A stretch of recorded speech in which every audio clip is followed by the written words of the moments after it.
जब हमें क्या टेंशन है, हम तो हिंदू हैं, पुनर्जन्म में भरोसा करते हैं, इस अटेम्प्ट में नहीं तो अगले जन्म में। लड़की तो मिल गई,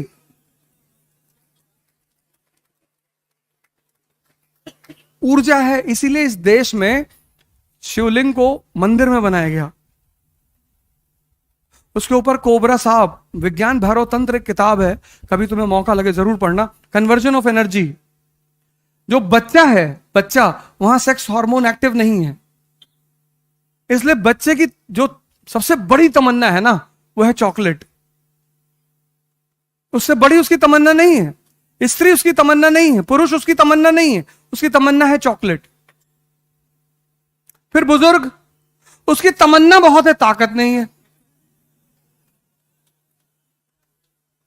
तमन्ना उसकी भी है लेकिन ताकत नहीं है। पूरी सुन लो, ये जो युवा अवस्था है ना, अब बाबा रामदेव को समझ में आ गई ये बात, बाबा रामदेव को समझ में आ गई, तुमको परेशान कर रही है।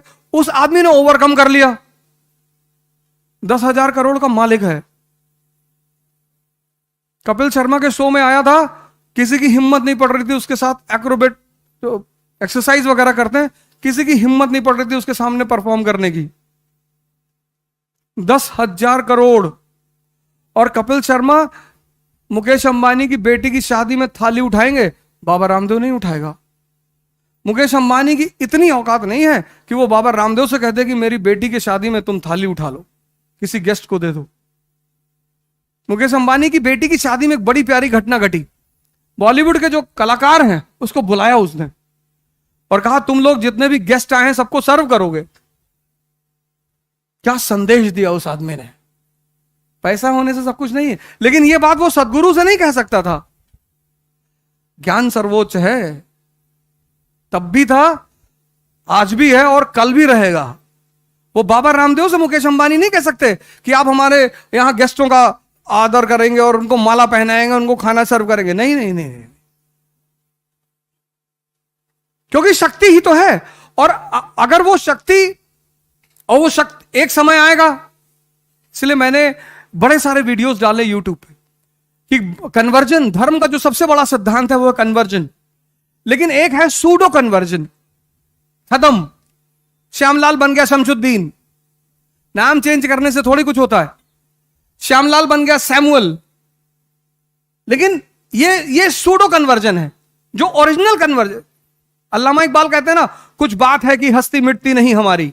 कौन सी बात? यही बात कि सिद्धार्थ इंद्रियों पे जी रहा है, और जो व्यक्ति इंद्रियों पे जी रहा है उसको जो इंद्रियों की विशेषताएं हैं वो प्रभावित करेंगी। अगर तुम्हें सेक्स प्रभावित कर रहा है तो तुम एक नॉर्मल इंसान हो। अब कुछ ज्यादा कर रहा है तो थोड़ा सा एबनॉर्मल हो,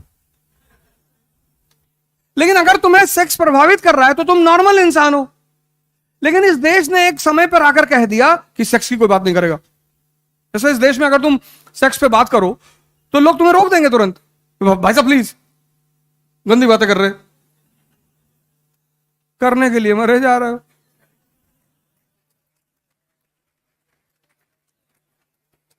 बात तो कर लो। तो वो आचार्य रजनीश ने जब पहली बार वो प्रवचन दिया जिसपे वो किताब बनी संभोग से समाधि, और अब बड़ा बवाल हुआ इस देश में, भ्रष्ट आदमी है ये। यही एकमात्र देश है दुनिया का जहां दीवालों पे हर जगह लिखा हुआ है निराश पुरुष मिले। तुम इंद्रियों पे हो, तुम इंद्रियों से गवर्न हो रहे हो। अगर तुम सदगुरु जैसे किसी गुरु के पास, किसी, मैं ये नहीं कह रहा सदगुरु के पास, तुम्हारी चॉइस, तुम्हारी चॉइस, तुम्हारी पूरी तुम्हारी चॉइस, किसी ऐसे आदमी को तुम पकड़ो जो तुम्हें साधना करना सिखा दे। ध्यान, ये मन जो है ना, मन, इसकी कुछ विशेषताएं हैं। जैसे पहली विशेषता, विचार फेंकता रहेगा कुछ भी। तुम्हें दो चीजें कभी नहीं पता चलती, एक, विचार आ कहां से रहे हैं। तुम 40 घंटा आंख खोल करके बैठ सकते हो, लेकिन तुम 4 मिनट आंख बंद करके नहीं बैठ सकते। उसकी सबसे बड़ी वजह यह है कि विचार कहां से आ रहे हैं ये नहीं पता। अगर ये पता चल जाए कहां से आ रहे हैं तो हम उन्हें तुरंत पकड़ ले। और दूसरी, कब कौन सा विचार आएगा। मैं क्लास ले रहा था तो एक लड़का उठा और क्लास के बाहर चला गया। अक्सर जाते ही लोग, फिर आया बैठा, फिर 5-10 मिनट बाद फिर चला गया। तो हम सोचते कि थोड़ा ऑक्सीजन लेने गया होगा, खींचने उछने गया होगा, पता नहीं क्या पढ़ा रहा है, समझ में नहीं आ रहा। जब वो 5वीं बार उठ के जाने लगा तो मैंने उसको रोका। मैं कहा सर बेचैनी हो रही है। हमने क्यों? कहा सर मुझे ऐसा लग रहा है कि भूकंप आ रहा है। अबे मैंने कहा जब लग रहा है तो हमें भी बता। मतलब तुम इतने दुष्ट आदमी हो कि तुमको लग रहा भूकंप आ रहा है, तुम सोच रहे हो कि बढ़िया गिर जाएगा ईट तो हम निकल ले। और बेसमेंट की क्लास, बेसमेंट की एक दरवाजा। हमने कैसे लग रहा है? कहा सर विचार आ रहा है। हमने कहा हाँ बैठो, मरोगे नहीं, बैठो। जब राम अपने पिताजी को नहीं बचा पाए, भगवान कहते भगवान सब करता है, अपने पिताजी को नहीं बचा पाए, राजा दशरथ को। कुछ नियम है वो शाश्वत है, इटर्नल।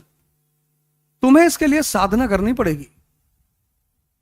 तुम सबको, यहां जितने युवा बैठे हैं, यही तो भगत सिंह की यूएसपी है। हम में और उस व्यक्ति में क्या फर्क है? ये देश आजाद उन्हीं जैसे लोगों की वजह से हुआ, और आज परेशान है क्योंकि यहां के जो भगत सिंह है उनको सेक्स परेशान कर रहा है। तुम ही तो हो भगत सिंह, जिसकी मां ने तुमसे पूछा कि बेटा शादी कर लो, तुमने कहा हम नहीं करेंगे, हमारी मां गुलाम है, हम शादी। तुम ही ने तो कहा था, तुम ही तो युवा थे, और कौन था? तुम ही तो थे। फिर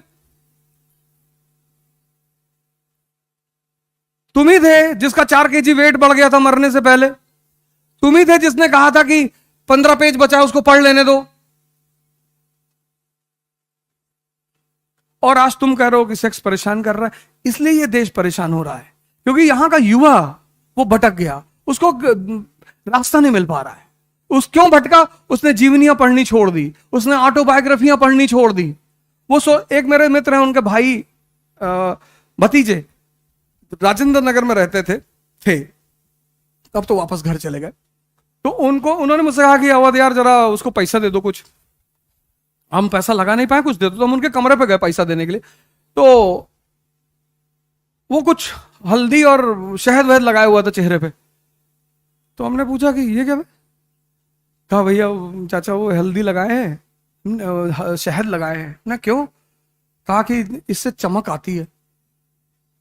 तो उन्हें तुरंत फोन निकाल के अपने वो मित्र को फोन किया। हमने कहा इसको ले जाओ, ये अगर 60 जन्म आईएएस देगा तो भी नहीं होगा इसका।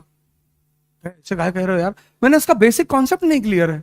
ये चमक आ रही है पावर की वजह से, यहां क्यों नहीं आ रही, वहां क्यों नहीं आ रही है? जब इतना बेसिक सिद्धांत तुम्हारा क्लियर नहीं है तो तुम आईएएस बनोगे? जहां इकोनॉमी, पॉलिटी, सोसाइटी सबको मिलाकर सोचना पड़ता है। इंटरडिसिप्लिनरी प्रिपरेशन है ये।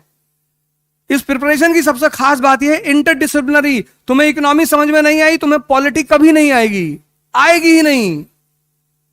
यही तो एक खतरा है। हम क्यों बार बार तुमसे कहते हैं एनसीईआरटी पढ़ने का? तुम्हारा बेस मजबूत हो जाएगा। तब तुम बेस मजबूत होने के बाद जब सारे सब्जेक्ट को कनेक्ट करके पढ़ोगे। अफगानिस्तान में स्त्रियों की दशा बुरी क्यों है? क्योंकि वो इकोनॉमिक तौर पर इंडिपेंडेंट नहीं है। पराधीन सपनों सुख नहीं, इस्लाम रीजन नहीं है।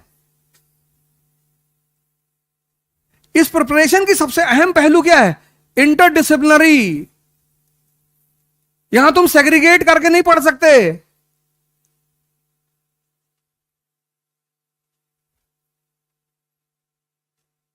और आज तुम ये बात कह रहे हो। तो मैंने कहा मैं पहले तो तुमको पैसा नहीं दूंगा। मैंने अपने मित्र से कहा मैं इनको पैसा नहीं दूंगा और ये आईएएस कभी नहीं बनेगा। शंकर जी कौन सा फेस पैक लगाए हुए? ताकत है, ताकत। स्त्री लक्ष्मी की तरह है, वो विष्णु का ही वर्ण करेगी। तुम कहानियां पढ़ के कुछ सीखे ही नहीं। तुम उसके सामने अच्छा बनने की कोशिश करते हो कि मैं सिगरेट नहीं पीता। पियो, कौन मना किया तुमको? जहर भी पीना चाहिए।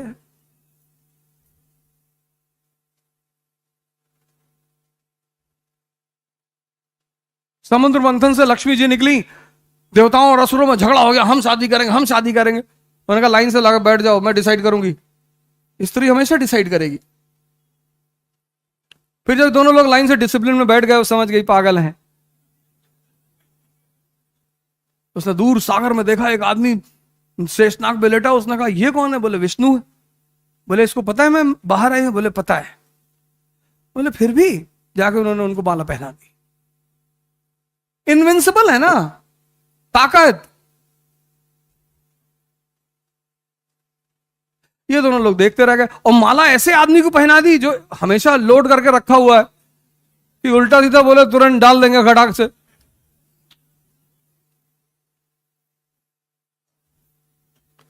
तो तुम सेक्स से इसलिए परेशान हो क्योंकि तुम्हारा मन बहुत कमजोर है। तुम्हारे पास कोई इतना बड़ा गोल नहीं है जो इस छोटी सी चीज को ओवरशैडो कर जाए। तुम्हारे पास कोई नशा नहीं है।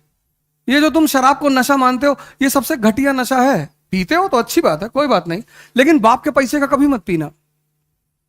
बड़े मेहनत का पैसा होगा। आप में से बहुत सारे लोगों के पिता एक सामान्य सैलरी पाते होंगे और वो आपको पैसा देते होंगे।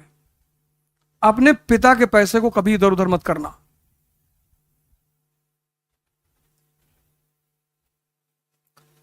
हम भी तो मिडिल क्लास से है ना। हमारे पिताजी पोस्ट ऑफिस में थे।